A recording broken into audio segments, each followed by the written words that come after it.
और देखिए इजराइल की तरफ से तैयारी पूरी कर ली गई है, क्योंकि ईरान ने धमकी दी और ईरान की तरफ से कहा गया है कि हम बदला लेंगे अगर इजराइल की तरफ से अटैक किया गया, क्योंकि इजराइल अब लगातार अपने सैनिकों की संख्या भी बढ़ा रहा है, इसके अलावा अपने हथियारों का जखीरा भी बढ़ाते हुए इस वक्त नजर आ रहा है। और आपको ग्राउंड से एक तस्वीर हम दिखाएंगे कि कैसे इजराइल की तैयारी की गई है। हालांकि ईरान की तरफ से भी कहा गया है कि हम पलटवार जरूर करेंगे।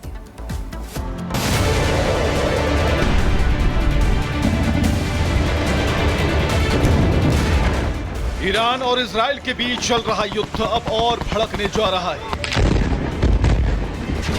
इजराइल एक बार फिर ईरान और उसके साथियों पर हमला करने की प्लानिंग कर रहा है। भले ही ईरान पर इजराइल के बीच हमलों का पहला दौर पूरा हो गया है, लेकिन अब इस हमले का पार्ट 2 शुरू हो सकता है। दरअसल इजराइल प्रधानमंत्री नेतन्याहू के घर पर हुए हमले का सटीक बदला लेने की तैयारी कर रहा है। इसके लिए इजरायली सेना उन ठिकानों की पहचान कर रही है जहां हमले करने हैं। इजराइल पर सबसे ज्यादा हमले इस समय लेबनान में बैठे हिजबुल्लाह आतंकी कर रहे हैं। लेबनान की धरती से उत्तरी इजराइल पर हो रहे हैं हमले। उत्तरी इजराइल से हजारों लोगों को निकाला गया है। नेतन्याहू के निजी आवास पर भी ड्रोन हमले किए गए। हालांकि ड्रोन हमले के वक्त घर पर नहीं थे नेतन्याहू। ड्रोन मिसाइल अटैक करने वाले ठिकानों की पहचान की जा रही है। दूसरी तरफ ईरान पर हमले के बाद बेहद सतर्क है इजराइल। प्रधानमंत्री समेत कई बड़े अफसरों मंत्रियों की सुरक्षा कड़ी की गई है। गाजा से शुरू हुआ युद्ध अब इजराइल की दक्षिणी सीमा से लेकर उत्तरी सीमा तक पहुंच गया है। हमास के साथ ही अब हिजबुल्लाह के साथ उनकी सीधी टक्कर चल रही है। इसके अलावा यमन पर काबिज हूती विद्रोही भी जब तब इजराइल पर मिसाइलें दागते रहते हैं। जबकि इजराइल के सबसे बड़े दुश्मन ईरान के साथ भी उनका बार पलटवार का खेल शुरू हो चुका है। ईरान ने भी बदले की धमकी दी है। अमेरिका की चेतावनी के बाद भी ईरान के तेवर सख्त हैं। ईरान फिर से इजराइल पर मिसाइल अटैक कर सकता है। ईरान ने हमले के लिए सभी विकल्प खुले होने की बात कही है। ईरान की तरफ से हिजबुल्लाह कर सकता है बदले की कार्रवाई। लेबनान में घुसे इजरायली सैनिकों पर बड़े हमले संभव हैं, जबकि ईरान में एक्टिव शिया गुट भी हमले कर सकता है। आपको बताएं कि इजराइल और ईरान अब सीधी टक्कर के मूड में आ चुके हैं। अमेरिका समेत पश्चिमी देश अंदर खाने इस युद्ध को रोकने की कोशिश कर रहे हैं, लेकिन युद्ध की आशंका कम होने के बजाय बढ़ती जा रही है। Bureau report, Republic Bharat.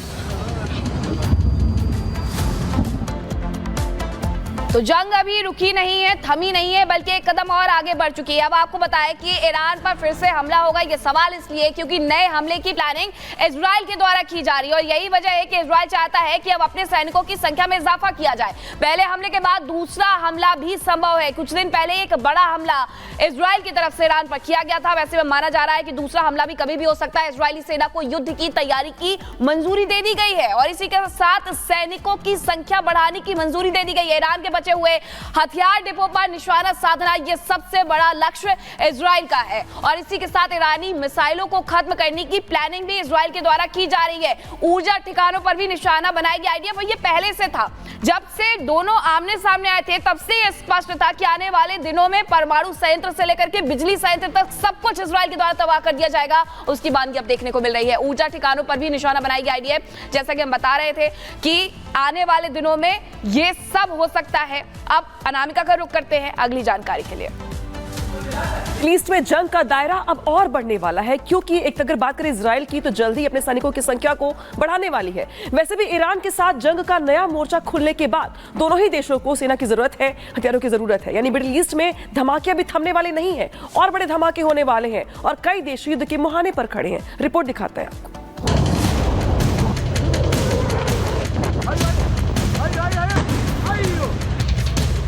Middle east में नहीं थम रही जंग की आग। इजराइल बराबर करना चाहता है हिसाब। अभी बाकी है मिडिल ईस्ट का घमासान। नेतन्याहू को चाहिए और जवान। इजराइल ने 7 अक्टूबर के बाद से अपने बदले की आग में अपने दुश्मनों को खूब झुलसाया, लेकिन इस आग की आंच ने उसका भी नुकसान किया। इस नुकसान के बावजूद इजराइल आसपास के अपने दुश्मनों से जमकर बदला ले रहा है और अब तो उसे युद्ध में आगे बढ़ने के लिए और भी सैनिकों की जरूरत है। ये कोई राजनीतिक मुद्दा नहीं है, ये एक सुरक्षा और नैतिक मुद्दा है। हमारे पास अधिक खुले मोर्चे हैं, अधिक घायल सैनिक है और मुझे दुख है कि अधिक शहीद सैनिक है। हमें अधिक सैनिकों की आवश्यकता है, हमें अधिक सेनानियों की आवश्यकता है।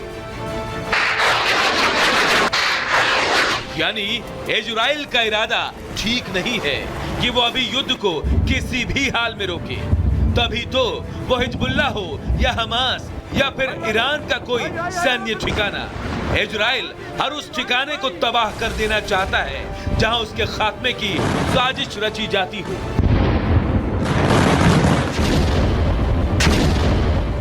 सोमवार को दक्षिणी लेबनान में इजरायली सेना ने एक सुरंग का पता लगाया। इजराइल के चीफ ऑफ स्टाफ ने एक वीडियो जारी कर दावा किया कि उन्होंने हिजबुल्लाह के एक और ठिकाने का पता लगाया है। दक्षिणी लेबनान के इस इलाके से इजरायली सेना ने भारी मात्रा में हथियार भी बरामद किए। इनमें बड़े हथियार से लेकर बुलेट प्रूफ जैकेट जैसी चीजें भी शामिल हैं। इजराइल के बदले ने हमास और हिजबुल्लाह को तबाही की कगार पर लाकर खड़ा कर दिया है, लेकिन ईरान से शायद उसका बदला अभी बाकी है। और इजरायली रक्षा मंत्री की ये बात कि अभी और सैनिकों की जरूरत है, ये बताता है कि युद्ध में अभी और विनाश होना बाकी है।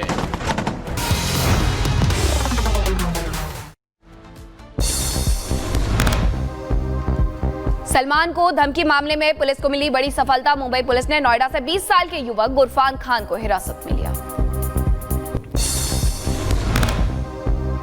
बाबा सिद्दीकी के बेटे एनसीपी नेता जिशान सिद्दीकी को दी गई धमकी। जिशान के ऑफिस में आया धमकी वाला कॉल, फिरौती की मांग की गई।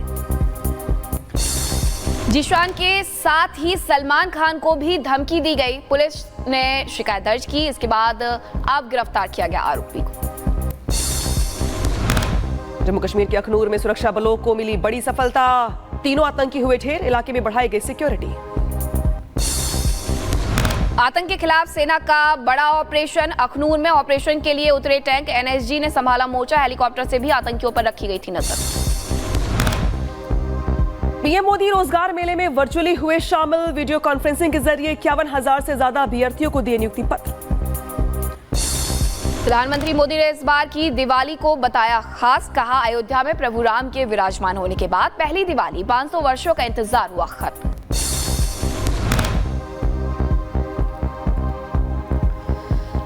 प्रभु श्री राम अयोध्या के अपने भव्य मंदिर में विराजमान है।